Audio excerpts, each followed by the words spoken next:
If you drive in the UK and you have not checked your medical records with the DVLA in the last 12 months, you could be sitting behind the wheel with an invalid license right now and not even know it. Thousands of drivers have already lost their licenses this year. Thousands more are facing fines of up to £1,000. And if you rely on a blue badge or disability transport, there are changes rolling out this year that could either save you hundreds of pounds or catch you completely off guard. Stay with me for the next few minutes because I am going to walk you through exactly what has changed in 2026, what you need to report, what you might be entitled to, and how to make sure you are not caught out. Let us start with the biggest issue, and that is medical conditions and your driving license. The DVLA has always required drivers to report certain medical conditions that could affect their ability to drive safely. That is not new. What is new in 2026 is how seriously this rule is now being enforced.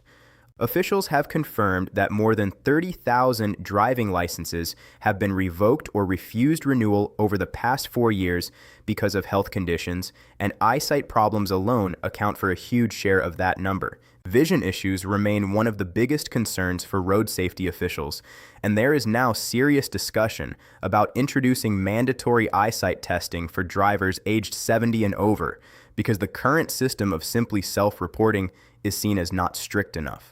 So what exactly counts as a notifiable medical condition? The list is long, and the DVLA says there are more than 180 conditions that could affect your ability to drive and therefore need to be reported. This includes epilepsy and other conditions that cause seizures, diabetes, especially if it is treated with insulin, heart conditions, strokes, Parkinson's disease and other neurological disorders, sleep apnea, extreme daytime sleepiness, and any condition that significantly affects your eyesight. Even long-term fatigue or brain fog linked to long COVID has been highlighted as something that should be flagged if it affects your concentration or reaction time behind the wheel.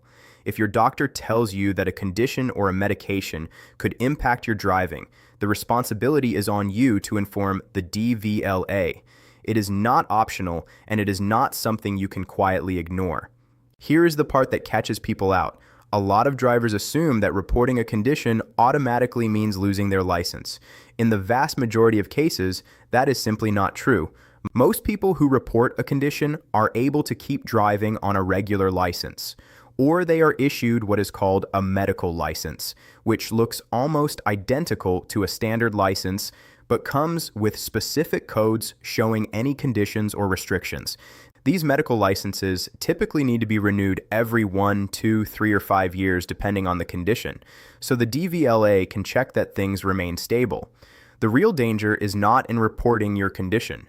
The real danger is in not reporting it.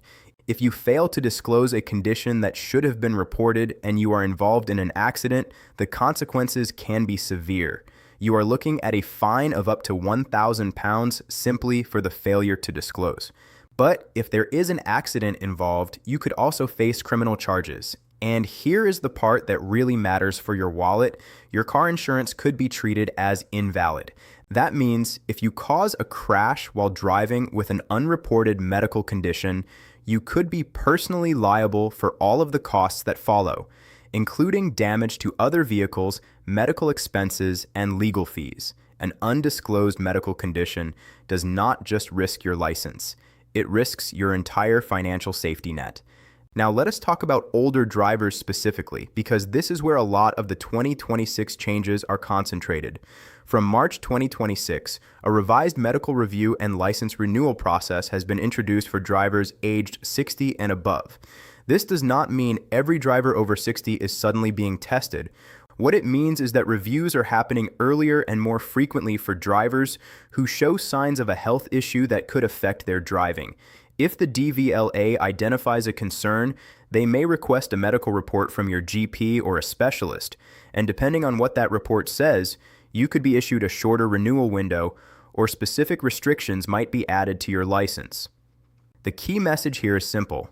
If you are over 60, keep your contact details updated with the DVLA, keep a record of any vision tests or specialist appointments, and if you know a letter might be coming, speak to your GP early so you are not caught scrambling for paperwork at the last minute.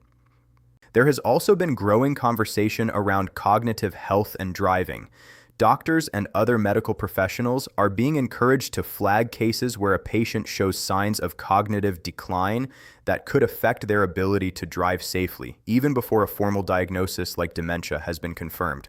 This is a sensitive area, and the government has been clear that the goal is not to strip away anyone's independence unnecessarily.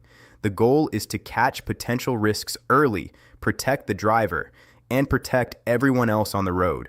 If medical evidence does suggest someone is not fit to drive, the DVLA has the power to impose a temporary suspension while further assessments take place, or in more serious cases, a longer-term revocation.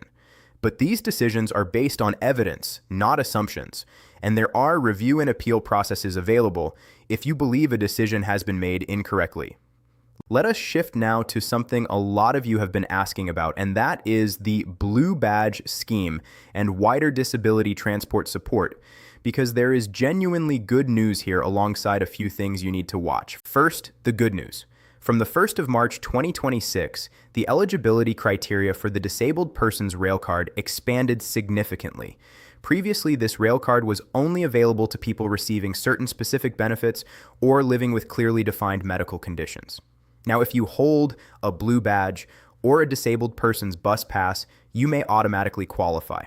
This is a big deal because the rail card gives you and one adult companion a 1/3 discount on most train fares across England, Scotland, and Wales, covering advanced tickets, anytime tickets, and off-peak tickets in both standard and first class.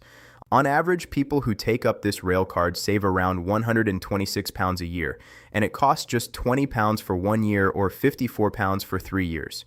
If you already have a Blue Badge, you do not need to go through a separate assessment. Your existing evidence, such as a copy of the front and back of your badge, or a letter from the DVLA, or a health professional confirming you are unable to drive on medical grounds, can be used to support your application. And there is more coming. From September 2026, the eligibility is expected to expand even further to include people with long-term or degenerative health conditions and forms of neurodiversity that have a substantial impact on someone's ability to travel by train. The exact evidence required for these categories is still being finalized, so if this applies to you, it is worth keeping an eye on official updates closer to the date rather than assuming you already qualify. Now, here is what you need to understand about Blue Badge eligibility itself, because the core rules have not changed, but it is worth a refresher. You automatically qualify for a Blue Badge if you are aged 3 or over and at least one of the following applies to you. You receive the higher rate mobility component of disability living allowance. You receive personal independence payment and have scored 8 points or more under the moving around activity, or you have been awarded 10 points specifically for being unable to undertake any journey because it would cause overwhelming psychological distress. You are registered blind or severely sight impaired, or you have received a qualifying lump sum under the Armed Forces and Reserve Forces Compensation Scheme, along with a certified permanent and substantial walking disability. Beyond these automatic categories, many people are also assessed and approved through a local authority assessment, even if they do not fall into one of these boxes. So it is always worth applying if you believe your mobility is significantly affected, even if you are not sure you tick every box. A Blue Badge gives you more than just closer parking. It typically comes with a 100% discount on the Central London congestion charge after registering with Transport for London, though a small registration fee applies. It can offer toll concessions on certain UK bridges and tunnels, and depending on your circumstances, it may also support a full exemption from vehicle tax or a 50% reduction. Blue Badges usually last up to 3 years, and you can apply or renew directly through the government website.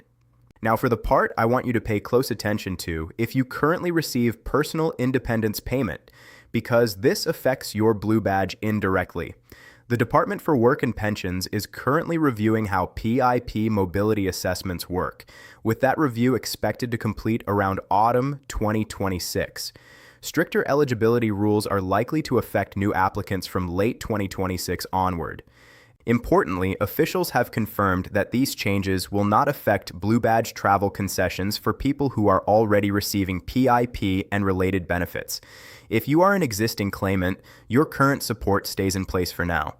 But if you are planning to apply for PIP for the first time later this year, be aware that the assessment criteria could be tightening, so gather strong medical evidence and do not leave your application until the last minute. So here is what I want you to take away from all of this. If you have any health condition that could affect your driving, even something you think is minor, check the DVLA's list of notifiable conditions and report it properly, because the cost of not reporting is far higher than the inconvenience of reporting. If you are over 60, keep your medical paperwork organized and your contact details current, because reviews are becoming more proactive, not less. And if you or someone you care for holds a Blue Badge, go and check your eligibility for the Disabled Person's Rail Card right now, because that is a genuinely simple way to save real money starting today, with even more support on the way in September. These rules affect millions of people across the UK, and they are only going to keep evolving through the rest of 2026. So staying informed is not optional anymore, it is essential.